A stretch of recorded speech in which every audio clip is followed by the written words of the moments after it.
Hello, friends. Today our topic is identity operators. So, what are the identity operators and what is the advantage of the identity operators? So, we will see in this video. So, let's start. Here, identity operators are used to compare the objects, not if they are equal, but if they are actually the same objects with the same memory location. So, see how is it? So, there are two identity operators. One is operator and second is not operator. These are the identity operators. So is returns true if both variables are same, but is not returns true if both variables are not the same objects. So how is it? Let's see here is operator. A is equal to 10, B is equal to 10. I have initialized two variables with same values. So here I want to compare that A is B or not. So see here A is B. It means that uh, which value already have A values, that same value has B. Are they both equal or not? So we can check with this by using the is condition. So he see here, if I run it, see here, true. It means that this is true. A has a 10 value and B has a same 10 value. It means it's true. So see here another example. X is equal to apple and comma banana. It means that this is a list. So I want to see that print apple in X. So it checks that the apple word is available in the list or not. So you can check by using this way. So see here, if I run it, see true, because you can see apple is available here. It's checking here. So if I remove apple, should I write here good? So see, you can see false, because good is not available in the list. That's why I am getting the result false. So next, see here, y is equal to 3.23. It means that y has a float value. So I am checking here type and float. See here, print type y is float. It's checking that given value is float or integer.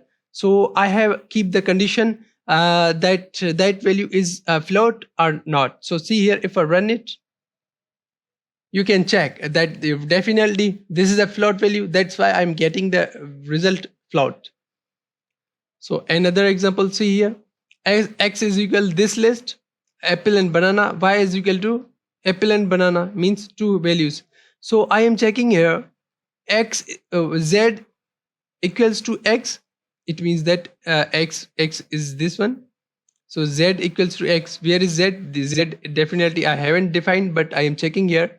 So print x is z. So returns true, because x is the same object as x. So see here,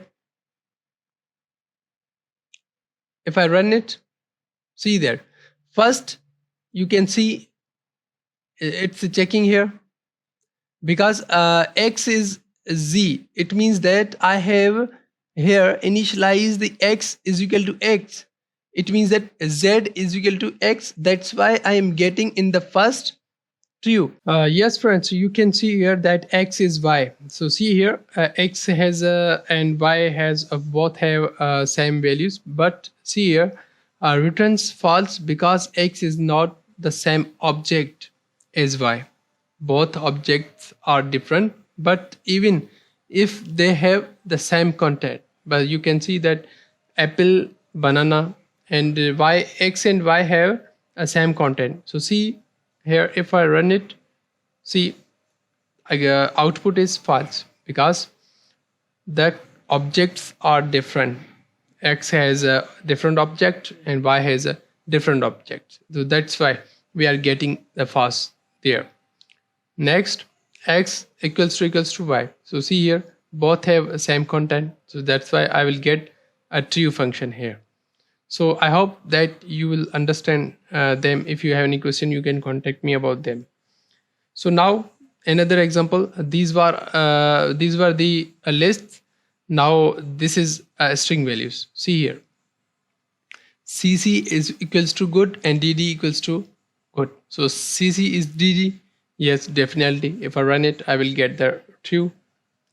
So now we have learned about the is operator. So now I'm going to teach you about the is not operator. So what is it? This operator works in a reverse manner for a is operator. It returns true if memory location of two objects are not same, and if they are same, it returns false. Definitely. See here, this is a first example. A equals to 10, B equals to 10. So both have the same values. Now if I print it, it will be, see here, true. But if I talk about this one, both have not a same value, but both have a differently values. See, A is equals to 10 and B equals to 9. Print A is not B. It means that A is not equals to B. Just like this. If I run it, definitely I will get the output true. If I show you that another example, see here. So I am writing here.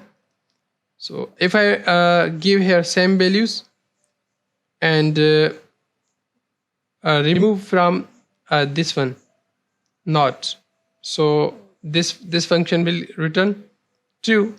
Definitely means from both sides I will get the true value. If I give here a not, then I will get false, because A equals to 10 and B equals to 10, both have same value. That's why this is a true condition, but not if I use their not, then I will get the false.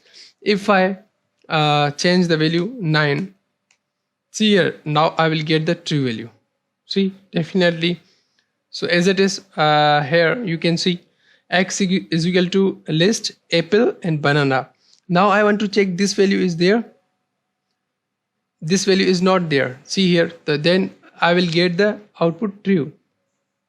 See here, true, because this one is not, I have used here not, that's why I'm getting. But if I remove not, then I will get the false. So see here. So here another example, y is equal to 3.23. So checking here that is it a float value or not. So print type and variable. I have initialized here variable is float. So checking here that is it float or not. So see here, true, because this value is float. So if I use here same questions, say here, and I have just changed the values, means it means that is not int. Definitely this is not int, that's why I will get the true value. Means see here. But another thing, that if I copy this code and paste it in here and change the right here float, so now I will get the false, because this is float. Here is here this code is saying that y is not a float. So it means that y is already float. So I will get the output false. So friends, it was our topic about the identity operators. I hope that you have cleared your doubts about the identity operators. If you have any question, you can go through my Gmail, and my WhatsApp number is available in this description. So go there and contact me if you have any question. Thanks for watching.